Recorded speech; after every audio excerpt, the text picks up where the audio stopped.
Yes, sir. Yes, sir, man. We live and we back. Welcome back to the Golden Goose DFS show. I am your host, Chandler Blakely, aka Goose, man. Here today on this Monday, bringing you my lineup review, man. Getting into my best lineup from yesterday's slate. So before we do that, man, please hit that subscribe button. Definitely hit that like button. Hey, turn your notification bell on, man, so you can be here rocking with me every week when the videos drop, all right? Let's get into it, man. Yesterday was a big day. Nice win for us yesterday. Should have been even bigger, man. And I don't mean that like, oh, what could have, should. Literally, I should have took down this contest, man. My best lineup. This is the $1.20 entry max right here. 237,000 people in there. We came in 8th place, man. We put up 204. Literally, I should have won this contest, man. I had, at 4 o'clock, I had Russell Gage in here. I switched out Russell Gage for Greg Dortch for whatever reason. I don't know. Who knows what I was thinking at the time. Had I left it alone, we would have took this home for 10K, man. We would have took first place had I left Russell Gage in here over Greg Dortch, man. My bad. I blew it. I should have had it, man. But we still had a nice day yesterday. Like I said, we came in 8th place, man. Won 1,000 over here. This is the $1.20 max, so turn $20 into 1,000, whatever that is. So good day yesterday, man. This is my winning lineup. Like I said, we put up 204.18. We can get into my lineup and my thought process on how we tried to build this lineup. All right. So we just start at the top with quarterbacks, man. If you saw my video, my stacks video on Thursday, you know I told you I was playing the big three. Lamar Jackson, Josh Allen, and Patrick Mahomes. I was going to let everybody else sit there and try to get the Staffords, the Cousins, the Derek Carrs. I was going to let everybody try to get them lineups, them stacks right. I wanted the top guns, and that's literally what I had on Sunday. Very condensed player pool. I think I played 4 or 5 quarterbacks. Mainly the 3 I said. I snuck in like a Jalen Hurts lineup, and I think I went like 1 Burrow lineup just across my 20 lineups. But mainly Jackson, Mahomes, and Allen was it. Only the 3 quarterbacks I played. So Lamar Jackson right here. I went with my skinny stack. I told you I like stacking running quarterbacks with just 1 pass catcher. So we went with Mark Andrews right here. You can see the ownership. 3% on Jackson, 3% on Mark Andrews. They was the top quarterback tight end combination on Sunday. So that definitely helps. You get the highest scoring person at 2 different positions. That definitely is going to bolt you up the leaderboard. So I started with the skinny stack. I didn't want any run back right here in this particular lineup. I felt like the Ravens would dominate the Patriots because the Patriots just haven't looked good this year. Patriots hung in there, though, pushed them a little bit, which undoubtedly helped me. So once I locked in this skinny stack with Lamar Jackson and Mark Andrews, this is where you get to your build, your leverage, your correlations, and things like that. So being that I went Lamar Jackson, I knew the other popular stacks were Josh Allen, Jalen Hurts. Mahomes wasn't too popular, but I knew my biggest 2 hurdles was the Josh Allen and Jalen Hurts. So I wanted to get leverage on those stacks. Hence, I went Devin Singletary at my running back right here to give me leverage on those Bill stacks because I knew Josh Allen and Stephon Diggs were going to be highly owned, a popular stack. So to get leverage, how does that stack fail? Well, a big game for Singletary. Not even a big game. I was just counting on hopefully he vulturing a couple touchdowns. Like maybe, Josh connects with a big play on the receiver. He gets tackled at the 2 or 1 yard line, and Singletary just sneaks in there and vultures a touchdown, maybe even 2. That's what I was hoping for. He got a receiving touchdown, actually put together a nice game for us yesterday. It was one of the better performing running backs, man. Running backs this year is, I don't even know what to say, man.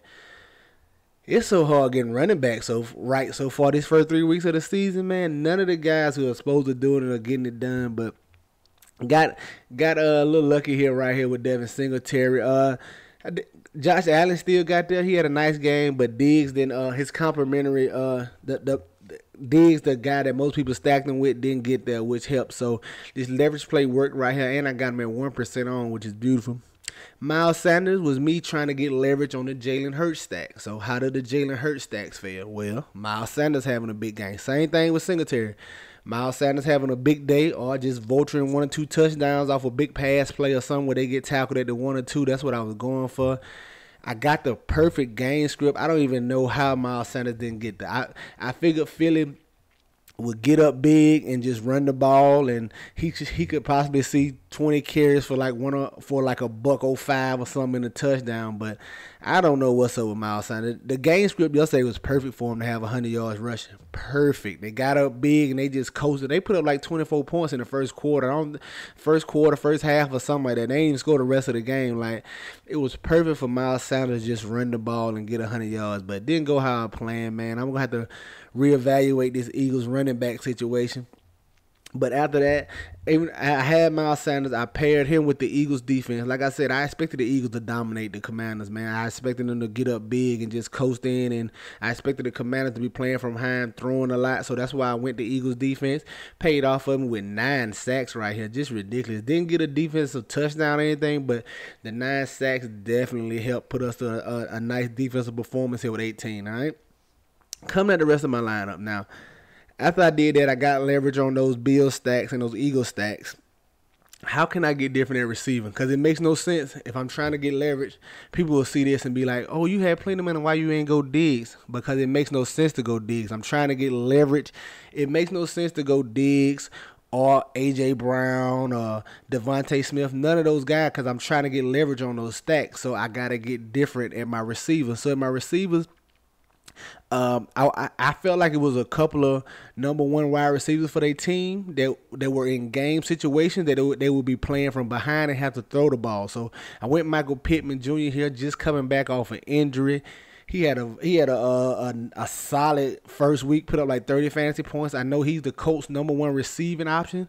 A lot of people weren't on him. Because everybody wanted to get the Diggs, Devontae Adams. They wanted to get to the big names at receiver yesterday. So I went Pittman here.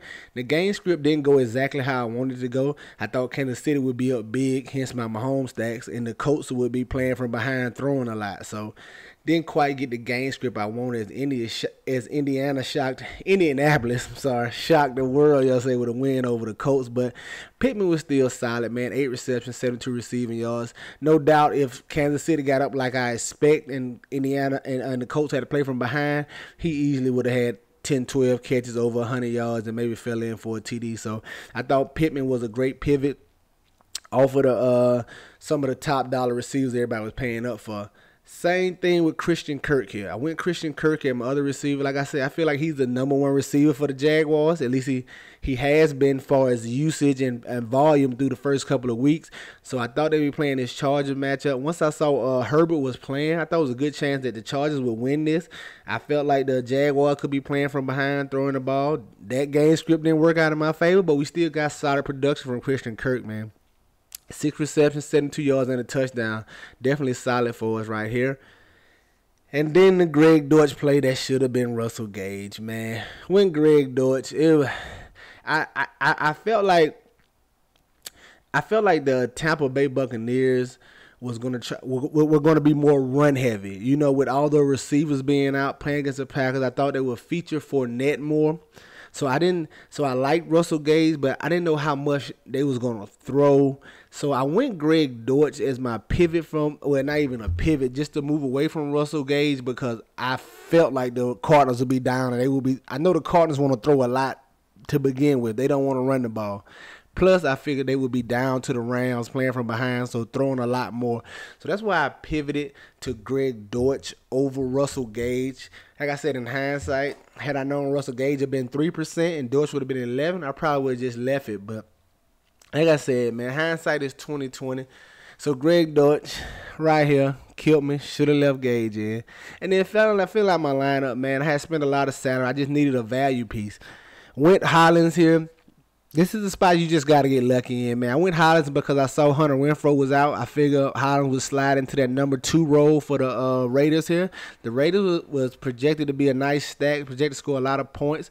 I figured Devontae Adams would get a lot of attention, so I thought that could mean more pass attempts for like Waller and and Hollins out there. I actually played some Waller too. I thought it could be a bigger day for Waller, but it wasn't.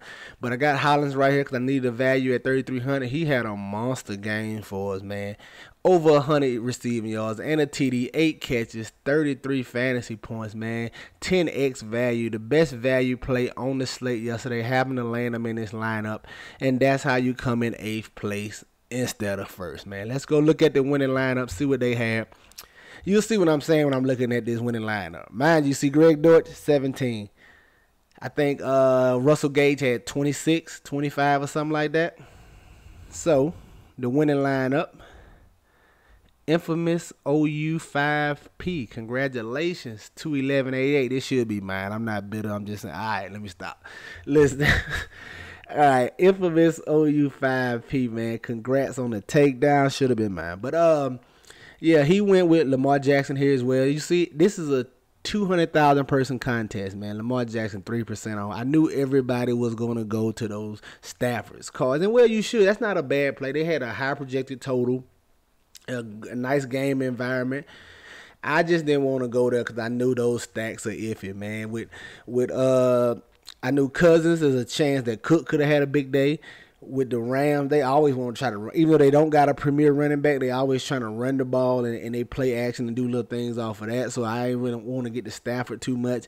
And I knew everybody was going to be on Cooper Kupp, even if they're not. Cooper Kupp is just too expensive for me. I'm not paying $10K for nobody in football. Nobody.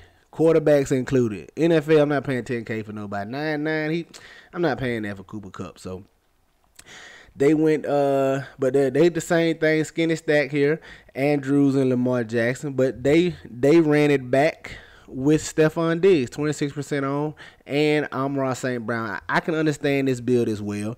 They figured they was super contrarian with Patterson and Stevenson, so they was okay getting to some chalk. This is a perfectly fine build here. Perfectly fine. Nothing wrong. I don't see nothing out of place here. Like I said, he went with the Baltimore stack, a skinny stack with Lamar Jackson and Andrews, ran it back with Stevenson from the Patriots, which turned out to be good. Then he had a low on. I had some Cordell Patterson too yesterday. I should have got some more of them, man, because that Montgomery injury killed me yesterday.